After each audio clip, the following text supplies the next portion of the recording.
الحمد لله رب العالمين والصلاة والسلام على أشرف الأنبياء والمرسلين نبينا محمد وعلى آله وأصحابه أجمعين أما بعد.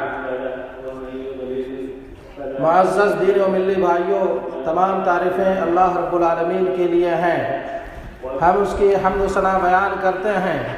صلاۃ و سلام عرض ہو ہمارے محبوب نبی محمد صلی اللہ علیہ وسلم پر اور ان کے آل و اصحاب پر. اما بعد، مسلمانوں، اللہ تعالیٰ سے ڈرو، اسے اپنے مراقبے میں رکھو، اس سے توبہ و استغفار کرو اور مرنے کے بعد کی زندگی کے لیے نیک عمل کرو. ارشاد باری تعالیٰ ہے: یا ایھا الناس اتقوا ربکم الذی خلقکم من نفس واحدہ وخلق منها زوجها وبث منهما رجالا كثيرا ونساء واتقوا الله الذي تساءلون به والارحام ان الله كان عليكم رقيبا. اے لوگو، اپنے پروردگار سے ڈرو جس نے تمہیں ایک جان سے پیدا کیا اور اسی سے اس کی بیوی کو پیدا کر کے ان دونوں سے بہت سے مرد اور عورتیں پھیلا دیں. اس اللہ سے ڈرو جس کے نام پر ایک دوسرے سے مانگتے ہو اور رشتے ناطے توڑنے سے بھی بچو. بے شک اللہ تعالیٰ تم پر نگہبان ہے. میرے بھائیوں، بندوں کے لیے دن، راتیں اور گھڑیاں قیامت تک امانتیں ہیں. پھر ہر کام کرنے والے کو وہی ملے گا جو اس نے کیا ہے. اگر وہ اچھا کیا ہے تو اچھا بدلہ ملے گا، اور اگر وہ برا کیا ہے تو برا بدلہ ملے گا. جیسا کہ ارشاد باری تعالیٰ ہے: یوم تجد کل نفس ما عملت من خیر محضرا. جس دن ہر نفس اپنی کی ہوئی نیکیوں کو اور اپنی کی ہوئی برائیوں کو موجود پالے گا. آرزو کرے گا کہ کاش اس کے اور برائیوں کے درمیان بہت ہی دوری ہوتی. اللہ تعالیٰ تمہیں اپنی ذات سے ڈرا رہا ہے اور اللہ تعالیٰ اپنے بندوں پر بڑا مہربان ہے.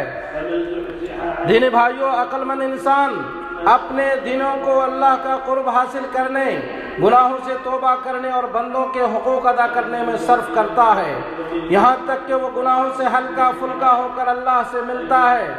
اس پر گناہوں کا بوجھ نہیں ہوتا اور وہ اس عظیم دن میں خوش نصیبوں میں سے ہوتا ہے.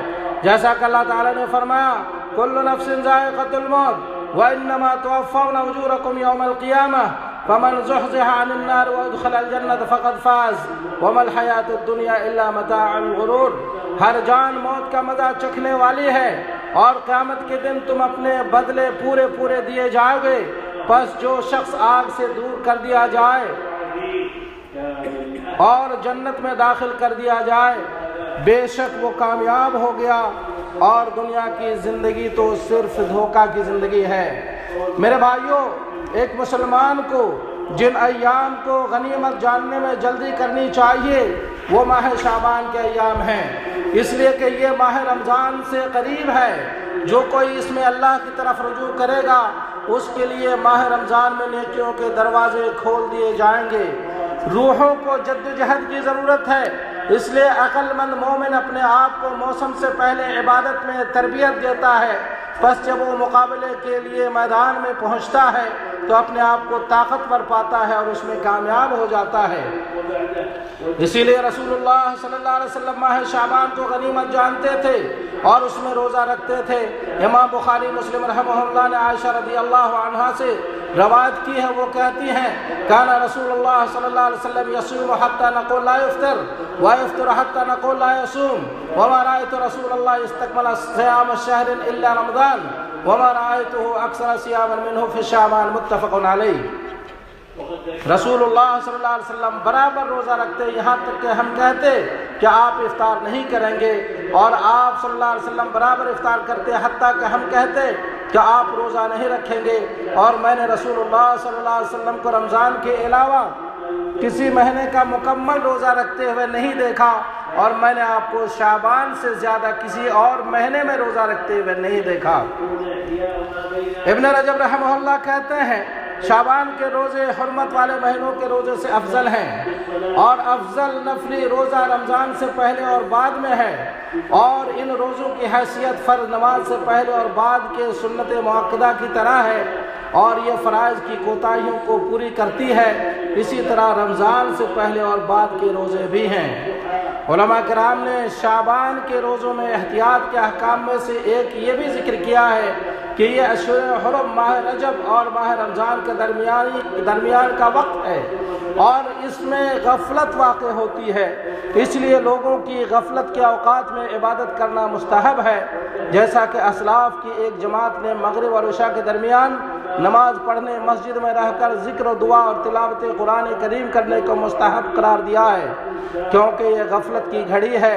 اسی طرح بعض علماء نے بازار میں داخل ہوتے وقت ذکر اللہ کو مستحب قرار دیا ہے اس لیے کہ یہ غفلت کی جگہ ہے۔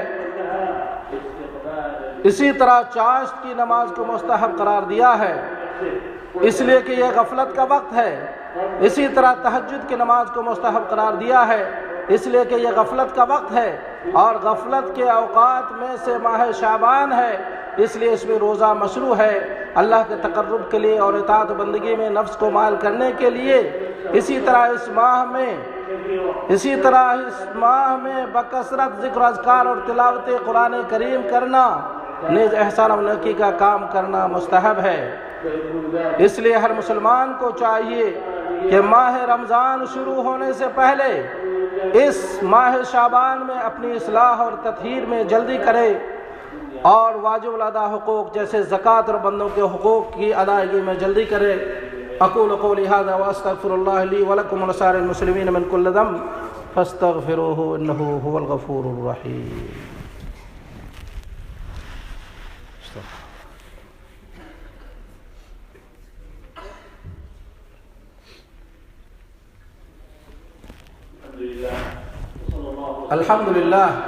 الحمدللہ وکفا وسلام علی عبادہ الذین اصطفی اما بعد۔ معزز دینی بھائیوں، شعبان کے احکام میں سے یہ ہے کہ کسی ایسے شخص کے لیے نصف شعبان میں روزہ رکھنا مناسب نہیں جس کی عادت نہ ہو یا اس نے اس سے پہلے کچھ روزہ نہ رکھا ہو۔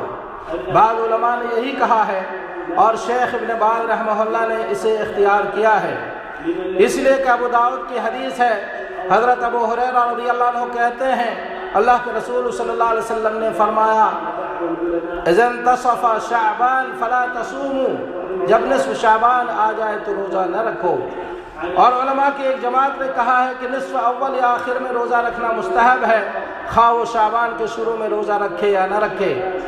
اور شعبان کے احکام میں سے یہ ہے کہ رمضان سے ایک دن یا 2 دن پہلے روزہ رکھنا جائز نہیں ہے، سوائے اس شخص کے جو روزہ رکھتا تھا وہ اس میں روزہ رکھے، اس لیے کہ مسلم شریف کی حدیث ہے اللہ کے رسول صلی اللہ علیہ وسلم نے فرمایا لا تقدموا رمضان بصوم یوم ولا یومین الا رجل كان يصوم صوما فليصم، رمضان سے ایک دن یا 2 دن پہلے روزہ نہ رکھو سوائے اس آدمی کے جو روزہ رکھتا تھا اسے روزہ رکھنا چاہیے۔ علماء کی ایک جماعت نے اس حدیث سے شعبان کے بعد روزہ رکھنے کو جائز قرار دیا ہے اور اسے شیخ ابن عثیمین رحمہ اللہ نے اختیار کیا ہے۔ اسی طرح اس کے احکام میں سے یہ ہے کہ ماہ رمضان کا چاند دیکھنا مشروع ہے اور یہ اس مہینے میں ایک خاص عبادت ہے، جیسا کہ امام ابو داؤد نے ابن عمر رضی اللہ عنہما سے روایت کیا ہے، انہوں نے کہا کہ لوگوں نے چاند دیکھا تو میں نے رسول اللہ صلی اللہ علیہ وسلم کو خبر دی کہ میں نے چاند دیکھا ہے، تو آپ صلی اللہ علیہ وسلم نے روزہ رکھا اور لوگوں کو روزہ رکھنے کا حکم دیا۔ اس سے رؤیت ہلال رمضان کی مشروعیت کا پتہ چلتا ہے۔ میرے بھائیوں، ایک بات پر تنبیہ کی گئی ہے کہ نصف شعبان کے دن کو روزہ رکھنے اور رات میں نماز پڑھنے، قیام کرنے اور عبادت کے لیے خاص کرنا مشروع نہیں ہے۔ اس کی فضیلت میں احادیث آئی ہیں لیکن وہ احادیث ضعیف ہیں، اکثر علماء نے اسے ضعیف قرار دیا ہے۔ عبادت دین ہے اور اگر وہ شرعی دلیل سے ثابت نہ ہو تو اس دن یا رات کو عبادت کے لیے خاص کرنا نئی ایجاد میں سے ہے۔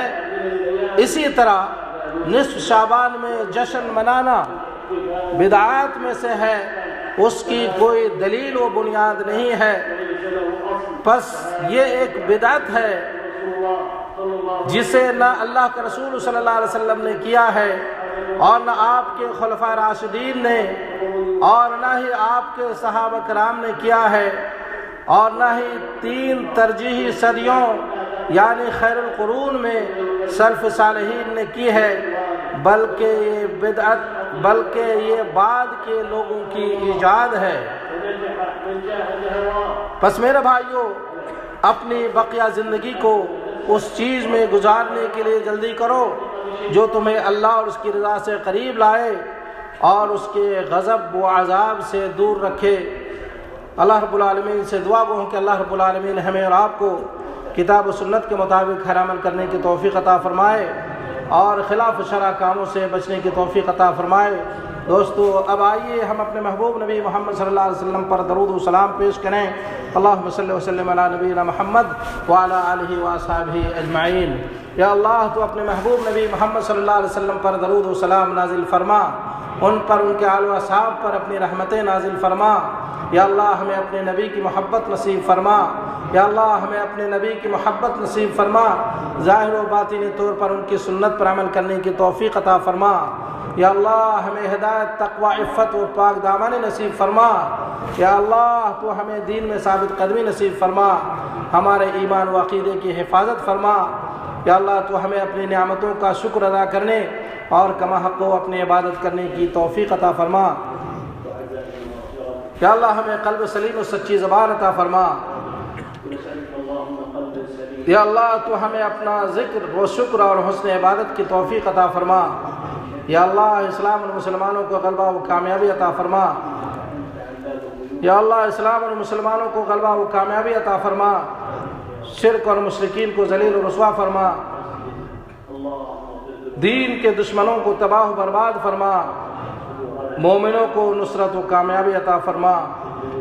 یا اللہ، ہمیں امن و سکون کی زندگی نصیب فرما، ظاہر و باطنی فتنوں سے ہمیں مامون و محفوظ فرما۔ یا اللہ، ہمارے ولی امر کی اصلاح فرما۔ یا اللہ، ہمارے امام خادم حرمین شریفین اور ان کے ولی عہد کو اور تمام مسلم حکمرانوں کو ہر خیر و بھلائی کی توفیق عطا فرما اور انہیں ہر شر سے مامون و محفوظ فرما۔ یا اللہ، مسلمانوں کے کلمہ حق پر انہیں متحد فرما۔ یا اللہ، ہمارے ملک کی حفاظت فرما۔ یا اللہ، ہمارے ملک کی حفاظت فرما۔ یا اللہ، جو بیمار ہیں ان کو شفا کلی نصیب فرما۔ وصلی اللہ علی نبینا محمد وعلی آلہ واصحابہ اجمعین۔